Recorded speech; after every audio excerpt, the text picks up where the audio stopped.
Hi guys, and welcome to Horologique, and today I am really happy to bring you the little Seagull 1963 chronograph. And I know this watch has been reviewed a lot of times on YouTube, but I think I'd give it my own spin because this is a watch that I think most enthusiasts should experience. I know there's some controversies around this watch, around the fact that you've got the original version, that you've got the copied version. I'm not going to go deeply into that. I'm just going to show you what is essential, at least for me, to get in a watch like this, from whatever manufacturer you buy it from. We're going to see together a little bit of history, and we're going to see what are the good things and the bad things about this little watch. As an appetizer, I think it is really a wonderful little watch. But let's delve right into it. Okay, as usual, let's start with dimensions. In most sites they say 38. I measure it at 37.3. In height I measure it at 13.5. And a little note here, this is because I took the sapphire version.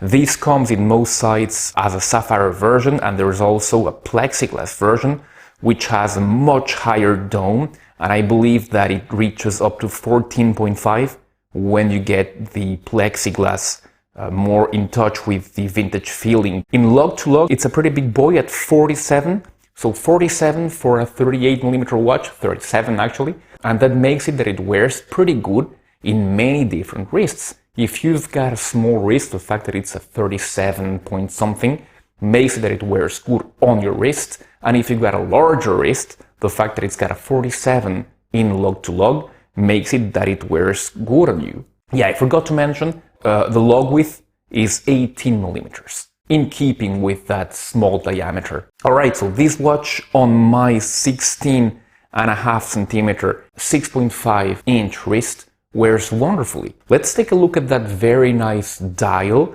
And the dial is a dark cream color, we would even say a kind of caramel color, and you've got a bicompax layer. At 9 you've got the sub-second sub-dial, and at 3 you've got a counter to 30 minutes. You've got a ply indices here, and they're golden, and that gives it a vintagey, very nice feeling to this watch. The numerals are applied, and there's numerals at 12, 2, 4, 6, 8, and 10. And there's triangles at 5, 25, 35, and 55. So a very nice face to this watch. If we go to the top of the dial, you will see the applied red communist star of the Chinese Communist Party.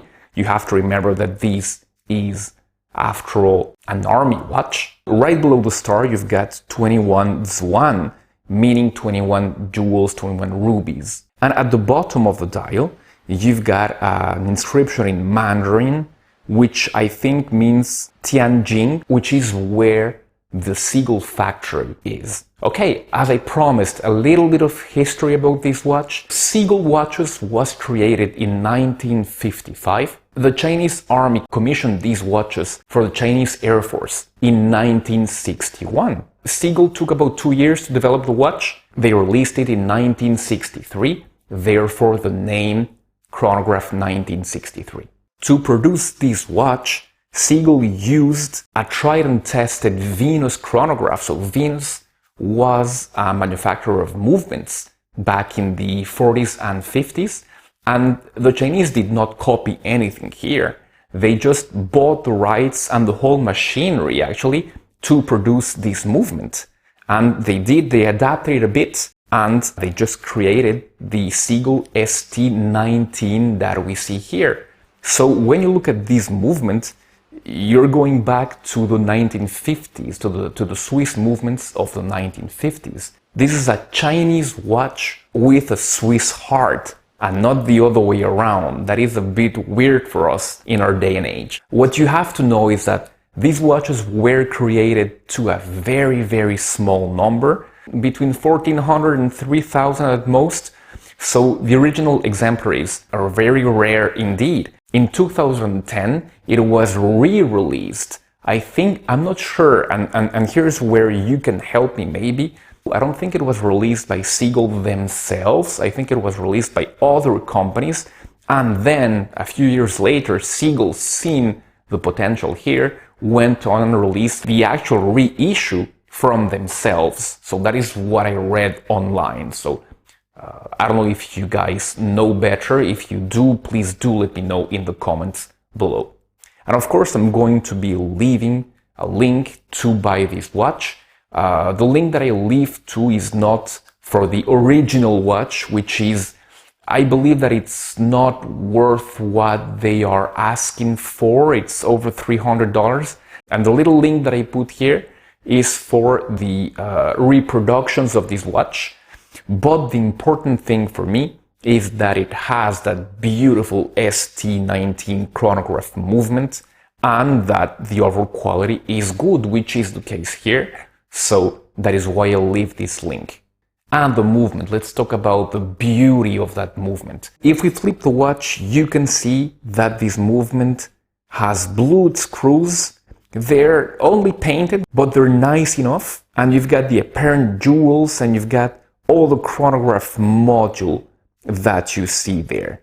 And we will see later macro shots of how that chronograph movement operates. Everything looks good, everything looks beautiful. There's even some decoration on the plates. When you look too close to this movement, as you can see in here, there's some dust particles, even more than that. Okay, as you can see, I'm going to start the chronograph and we're going to see this closely. I start the chronograph gear engages there, then I stop it and reset to 0. Let's see that in a closer view. Yes, beautiful, as you can see. And this movement beats at 21,600 beats per hour, and it has around, let's say, 45 hours of power reserve. It should be between 40 and 50. It's not that precise, as you can see. And it has 21 joules. And the accuracy should be from -10 to +20. Let's see how this one performs. Alright, and here's the view at that accuracy. Not bad at all, as you can see. Of course, it varies a bit between the different positions. I put this position 6 up, because I think it's a position where watches are pretty often when you're resting your arm on a table, for example. So, as you can see, in that position, very nice rate, good amplitude, and a minimal bit error. As you can see, a very, very nice watch. For 130 euros, I would recommend it all the way. It is so, so nice, and a little piece of history. And the good thing about these versions is that you can see that beautiful, beautiful Seagull ST-19 movement.